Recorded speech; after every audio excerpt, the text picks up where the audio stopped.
Hammamiz bilmamizki, tuxum tabiat bergan eng ajoyib sovg'alardan biri, lekin agar uni xato sheriklar bilan birga yesangiz, bu oltin tuxum o'rniga sizning ichki organizmingizga tosh bo'lib tushishi tayin. Ko'p hamyurtlarimiz, ayniqsa katta yoshdagilar, tuxumni har qanday holatda ham foyda deb o'ylaydi.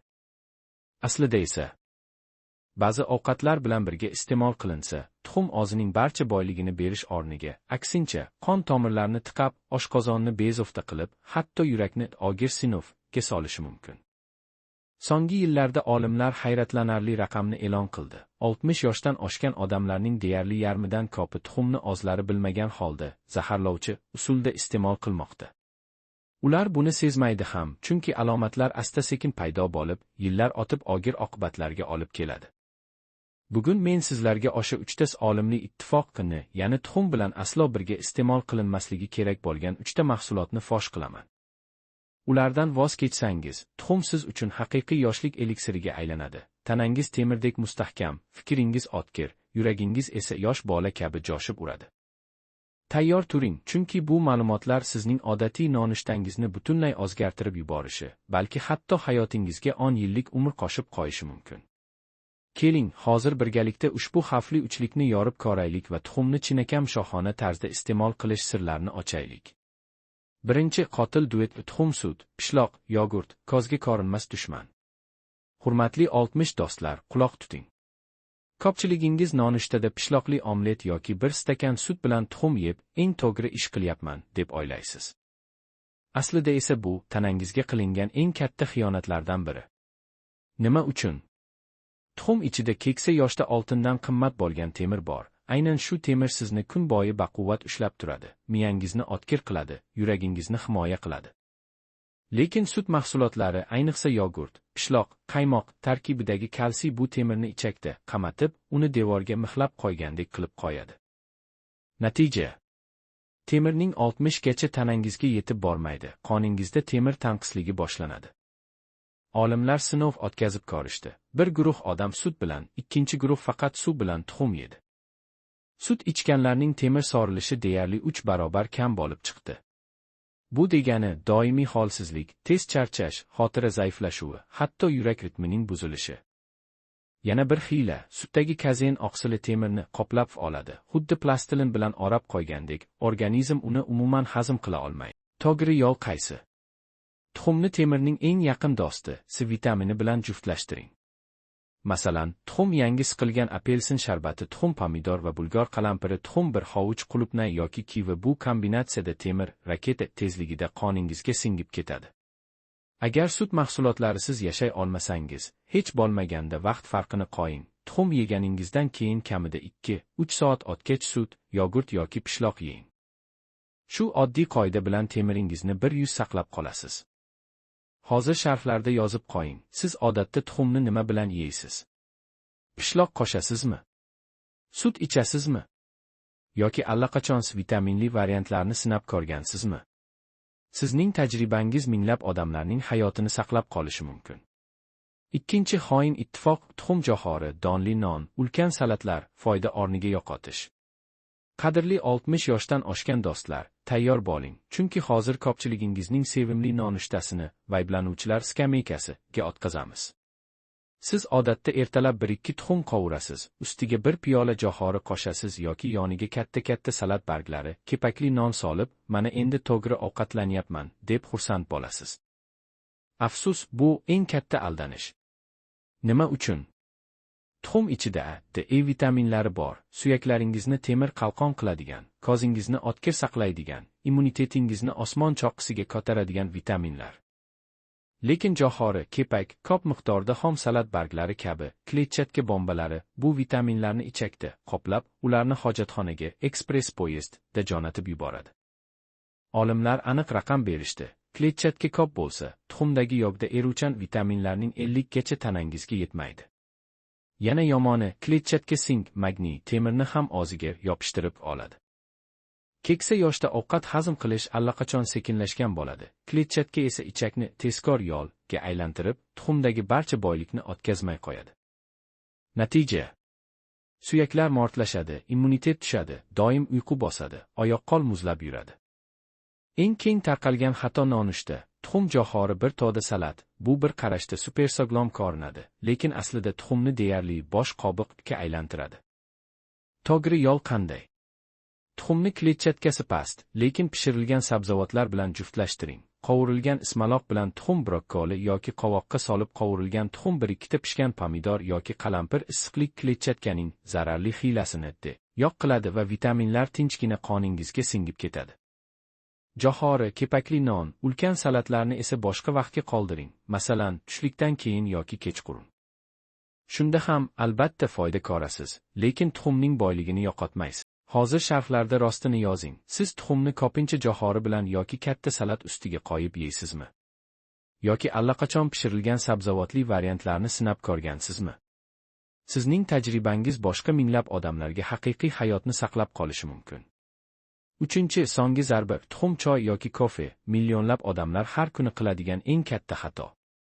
Aziz 60 do'stlar, hozir ko'pchiligingizning yuragingiz uvk etib ketishi mumkin, chunki men aytmoqchi bo'lgan narsa deyarli har bir uyning odatiy nonushta manzarasi.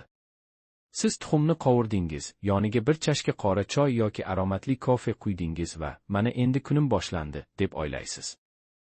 Aslida esa bu stakan ichidagi tannin va kofein tuxumdagi barcha boylikni ichakda qulflab qo'yib, ularni hojatxonaga tezkor jo'natma qilib yuboradi. Nima yo'qotilyapti?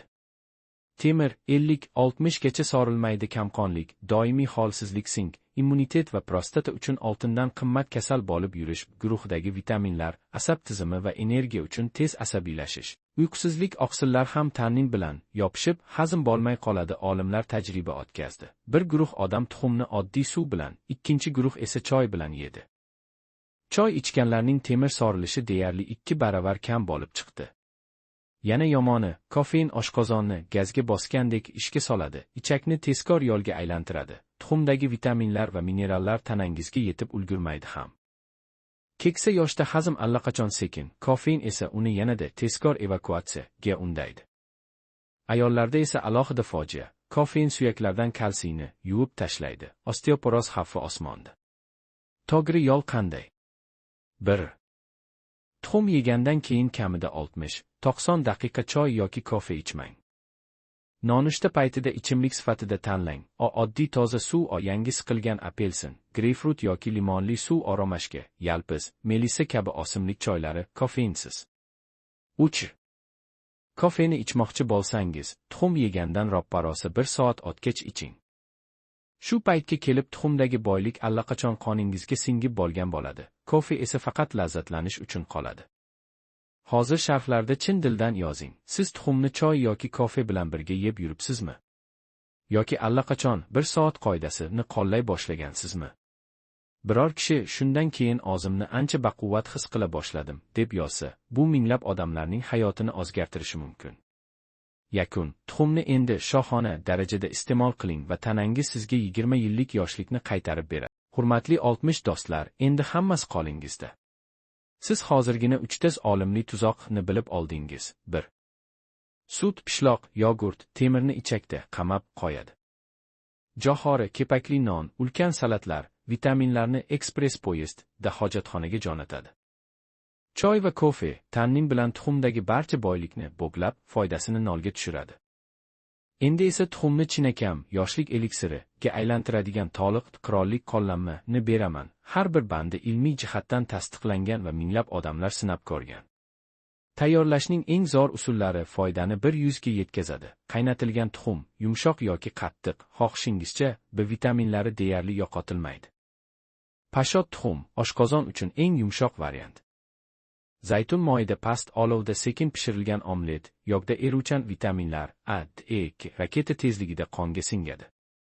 Hech qachon yuqori olovda qarsillatib qovurmang, oqsil qattiqlashib, hazm bo'lmaydigan rezinaga aylanadi.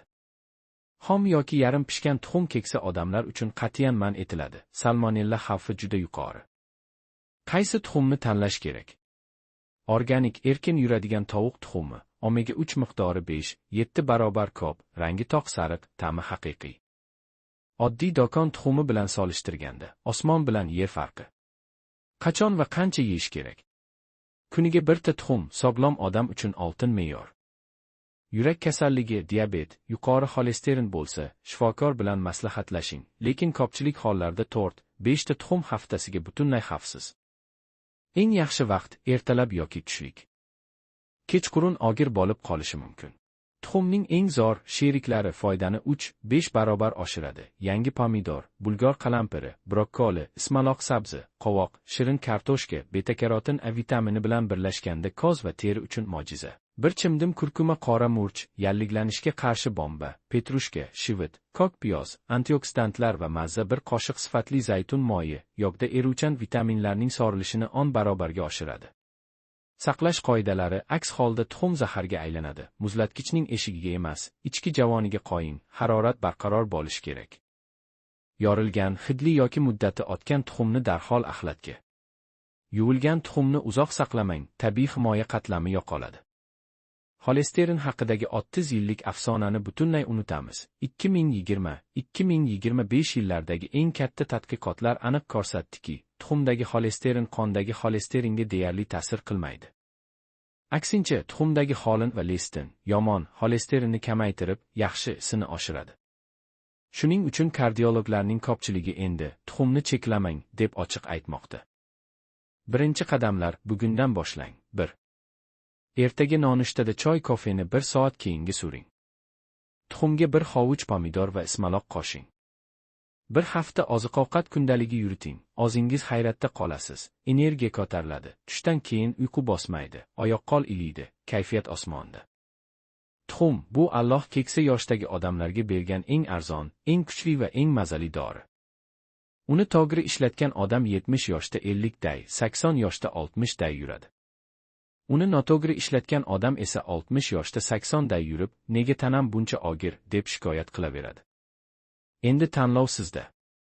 Hozir sharhlarda chin yurakdan yozing. Tuxumni odatda qanday tayyorlaysiz? 3 ta xavfli kombinatsiyadan qaysi biridan birinchi bo'lib voz kechasiz? Bu postni o'qib, ertangi nonushtangizni qanday o'zgartirmoqchisiz? Ota-onangizga, qarindoshlaringizga yuboryapsizmi? Bitta yozgan sharhingiz, bitta ulashgan postingiz kimningdir hayotiga 10 yil umr qo'shib qo'yishi mumkin. Siz bilan birgamiz. Tuxumni to'g'ri yeymiz, sog'lom yashaymiz, uzoq umr ko'ramiz.